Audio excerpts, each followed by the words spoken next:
Day Command Podcast. That's Logan Paulson. I am Craig Hoffman. So that leads us to what players do we have our eye on this week? Obviously, we'll see if there's any bits of information that come out about Jayden Daniels, about Drake May, especially about Caleb Williams and where the Bears are going to go at one. We'll see what kind of smoke comes out. You know, a meeting, all the agents are around, so many team executives are around. Like a lot of stuff happens behind the scenes this week. Beyond those top three, whether it's personal interest, whether it is positional need for the Commanders, who are some guys that you have your eye on that you think need to have big weeks in Indianapolis? Yeah, I mean, I think there's a lot of guys. I think if you want to go, let's go by position. You want to do that real quick? Yeah, we can roll through them. So for me, quarterback is J.J. McCarthy. And the reason I say that is because, and this is something I was really excited to see. I wanted to see him go throw for throw with the top three guys or the top guys. So, if Jayden's throwing or if Drake is throwing, I wanted to see. As of right now, Drake is throwing, Jayden and Caleb are not. Right, and I want to see him stack up. And it's so funny that Jayden's not throwing because one of my big questions I wanted to get answered is, again, we've talked about how much we like the film and how much we like the accuracy and the anticipation and all these things that make him a more nuanced passer than people think. But one of the questions I had is how good is his arm actually? And one of the best ways to tell is when they get in the line. Like last year was so awesome because they got in the line and you see Stroud throw, you see Will Levis throw, and you're like, oh, there's a difference in terms of arm velocity there in terms of how they touch the field. So I was hoping to see him throw. And I think, and so again, the fact he's not throwing, and this is maybe my own bias, goes well, maybe he doesn't have a strong arm, which is, again, that's not fair to him, but that's a thought you have because you're like, why doesn't he want to be compared against those other guys in this type of setting? But that's either here or there. So for me, it's J.J. McCarthy because I think the more film I watch of him, because coming out of the last pod, I realized I had watched him really early in the process and hasn't revisited. And so going back and watching some of his stuff, it's man, he's got an awesome arm. He makes NFL throws. Yeah. And you're just and he's faster than you think. He had that great 50-yard run against TCU last year in the playoff game. And you're I think he could blow up the combine. And if that comes out where he's throwing the ball really well and he looks way better than everybody else and he tests really well, I think he solidifies himself as that kind of QB4. Yeah. I mean, and that's a big swing, and I totally understand that, but watching some of his misses and some of his throws, they're NFL throws and they're NFL windows, which is kind of crazy to think about. And so I think he's the guy at the quarterback position that could say, I'm definitively the fourth guy based on these measurables. Because I think when you go watch the film, and again, you got to kind of hunt and peck and look for these things because there's not a lot of throws. But in those throws, you're man, that's an NFL comeback. That's an NFL crossing route. That's an NFL choice route. That's an NFL slant window. And I think there's a lot to be said for that. Those little moments. And I think that's why the NFL is in love with him. And so that kind of brewing admiration for him could totally explode if he comes out and just looks like that dude this week at the combine. Well, yeah, he gets in that line. He starts throwing, you're just ripping darts. He gets up and runs a 4.52. He has shows some good agility. I mean, there's all, and he's probably going to crush the interviews. Yeah. And then I think the other big thing for him is the weight. How big or small is he? Has he put on at least a little bit of weight since the season? And how does that obviously affect the speed and all those kinds of things? So that's going to be interesting. Let's come back to running back. So let's skip running back, come back to it. This is an insane wide receiver class, as we talked about. Are there any particular guys that you think can separate themselves? We know Harrison, Odunze, and Neighbors are kind of the top three, and then there's everybody else, whether it's someone who can challenge to be in that group, whether it's Neighbors coming out and saying no, I actually should be ahead of Harrison. What to you is most interesting in that receiver group, or is it down the list? Honestly, for me, it's Keon Coleman. I know I said that already, but for me, it's him because when you watch the film, he's a guy that's a tremendous contested catch guy. He's physical. He's got some punt return ability. So obviously, he's a tremendous athlete. He's got punt return touchdowns at that size, 6'4". I think he's 215 pounds, so big old hoss running like a maniac back there. But how fast is he? And I keep coming back to is he Keneal Harry? The guy that the Patriots drafted. I think that was when was that? A couple of years ago now. But couldn't run. And I think that's always a question with him because there's not a lot of separation in his routes. I think he has one of the lowest separation rates in the NFL at the moment. So you're kind of who is this guy really? Or in college football, excuse me. So that's one that I'm if he does anything, if he runs a 4.5 even, I think you feel pretty good about his draft stock and he might be a first round pick. But if he doesn't, he'll be available when Washington's picking at the beginning of the second round. And I'm not sure that's the right solution for this team. All right, tight end, Tight end, your home position. Yeah, so I mean, for me, it's got to be Brock Bowers, and I think part of the reason is because he's such an interesting evaluation, and obviously the other guy from Texas is an interesting guy too. But I'm going to say Bowers in this instance because Bowers, what is he going to measure at? Are you really 6'4"? Are you really 240? Or are you really 225? And then does the classification of your position, for one of my the producer that I do the other draft show with that I do. I just what if you were to evaluate him as just a pure receiver? Like, where does he fall? And he probably falls in the top 5 or 6 guys, but he's definitely not a top 15 pick. You know what I'm saying? He's kind of right on the outside of that. And so if that's kind of what he is in terms of weight, height, speed measurements, then he's just kind of a big receiver who's not overly fast and can work the slot. Again, he's very, very skilled. His film's awesome. I don't want to take that away from him. But then the usage becomes interesting because you're like, man, maybe you can't block in line the way we thought, or maybe we can't use you in this way that we had kind of planned out. So for me, if he comes in and looks the part, he's 245, he's 6'4.5", and he's this bigger guy than people think, and he still runs really well. I think he's going to solidify himself as a top 10 pick. But if he comes in, he's a little light, maybe a little shorter, arms aren't as long, I think that's going to hurt him in terms of the evaluation. Because to me, honestly, watching his film, I'm like, what's the difference between you and Brian Thomas Jr.? Really, ultimately, in the grand scheme of things, the receiver from LSU.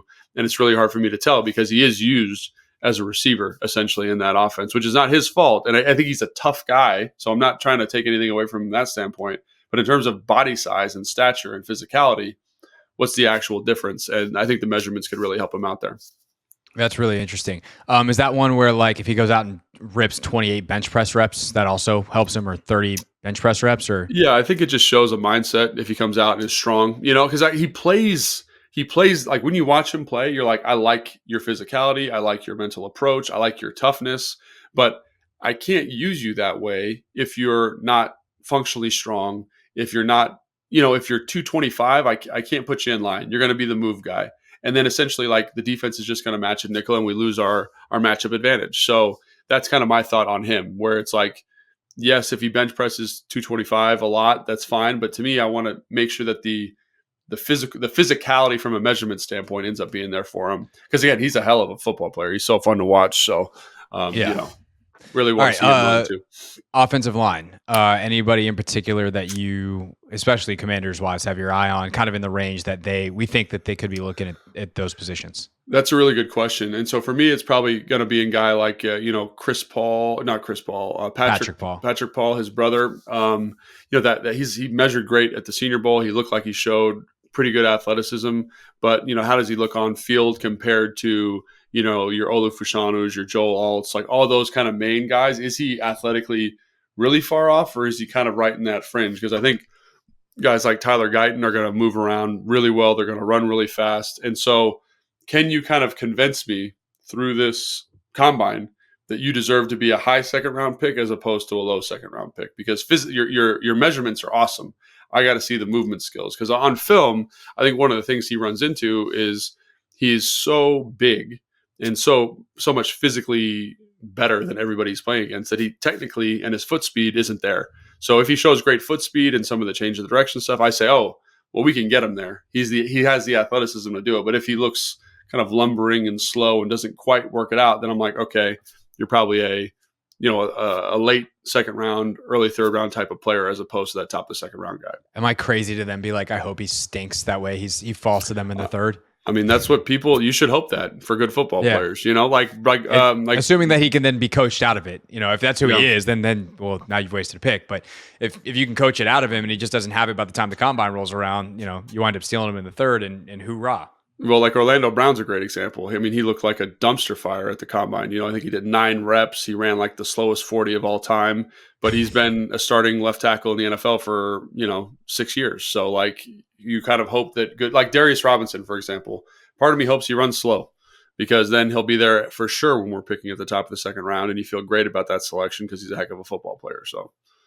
All right, defensive side, and then we'll circle back to running backs at the end. Yeah. Defensive line, you just mentioned Darius Robinson. Yeah. Anybody else For me, you're it's Chop Robinson 100%. I think that's yeah. a guy that's just going to be probably pretty electric, and then how do you weigh that? He's going to be the exact classic example of a guy who's going to murder the combine, I I think. just already hear Rich Eisen's voice super excited. Yeah. Chop Robinson. Yeah.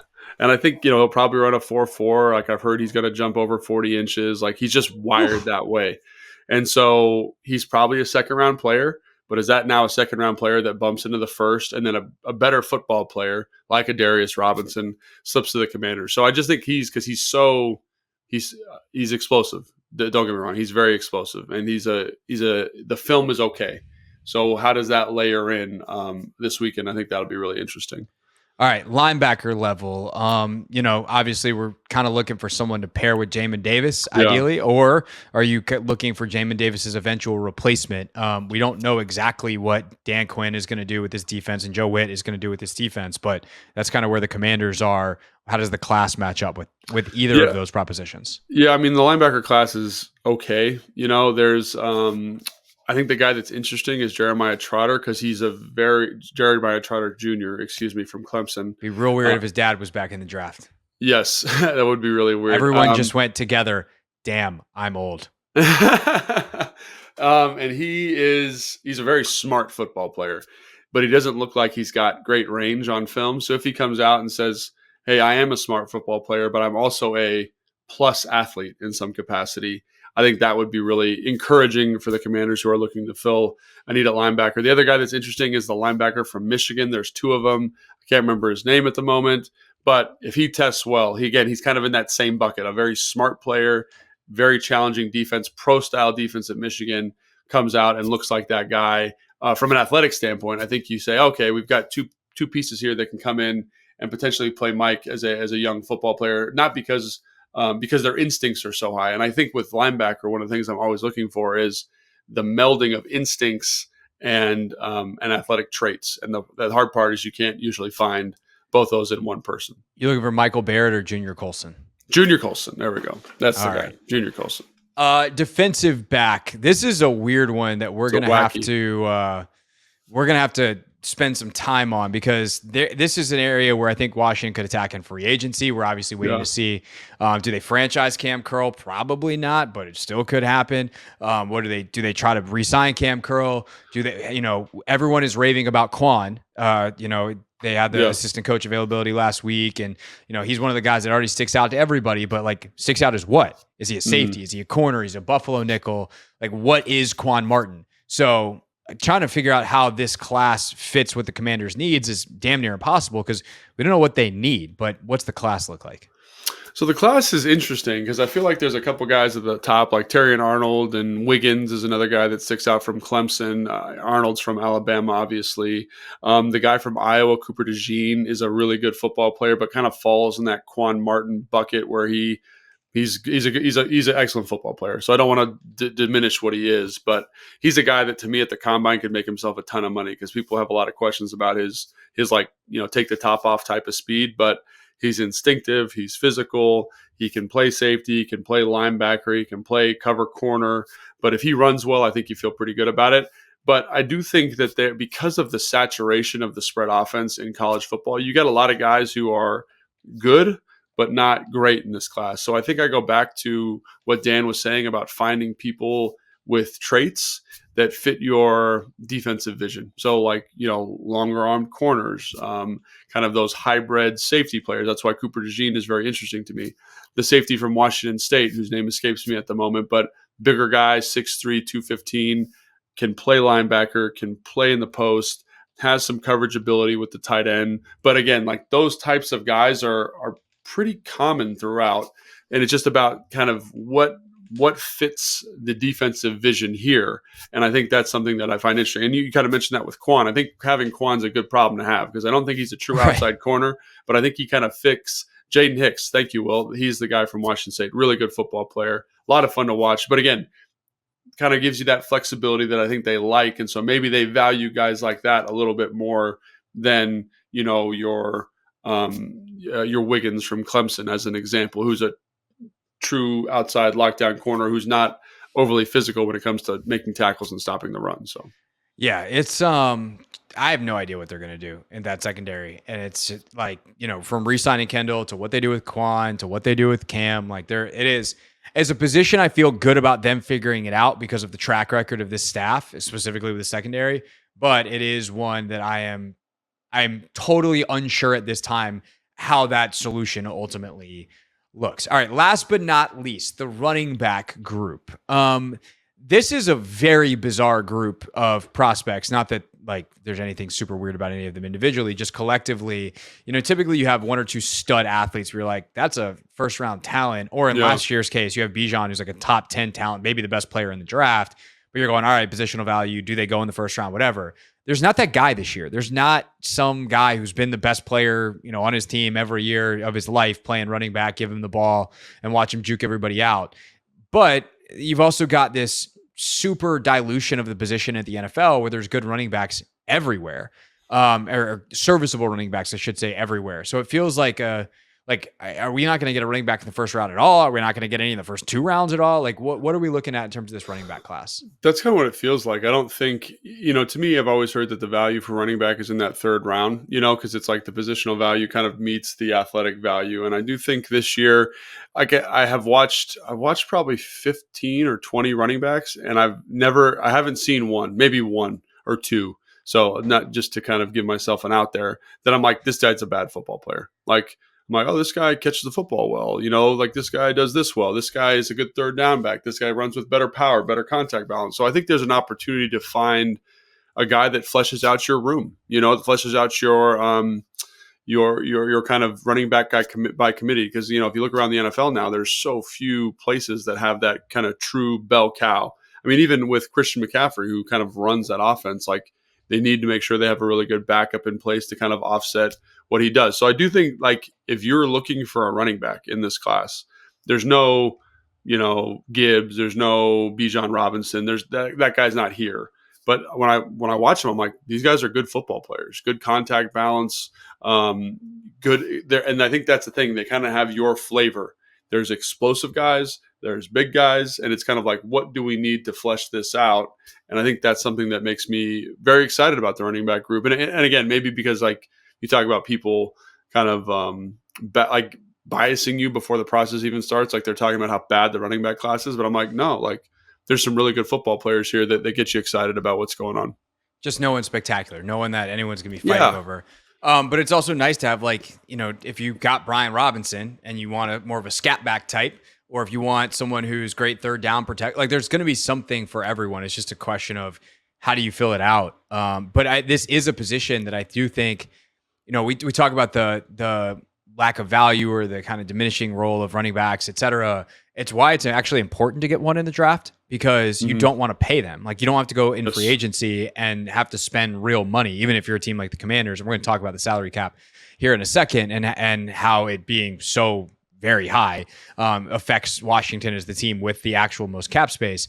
But you don't want to have to spend real money on it. And maybe occasionally there's a guy that it's worth it. You can get him on a pretty team-friendly deal, but he's got some veteran know-how. He's maybe been with your head coach, your OC before. There's some reason why you want him. He's got special teams value, whatever. But generally speaking, because running backs are, all due respect, a dime a dozen at this stage of the NFL's history, not like paying a rookie contract is better than paying a veteran contract. And so while you don't want to necessarily pay first-round money or use a first-round pick, nailing that third-round running back selection could be an essential building block for any franchise. I think especially for the Commanders, obviously there's a lot of people, I think, calling for, the re-signing of Gibson as a player. And I like Gibson. I'm very high on him. I've always been high on him, kind of waiting for the offensive coordinator to maximize what he does so well. But the problem is you got to pay him a little bit more than you probably want to. And I think you look at this class, there's a lot of guys that I think have skill sets that could just easily step in and fill that out. And I think that's another reason with problem with the running back market at the NFL level is that there's all these guys, much like the receiver market, but the receiver market hasn't reacted to this yet.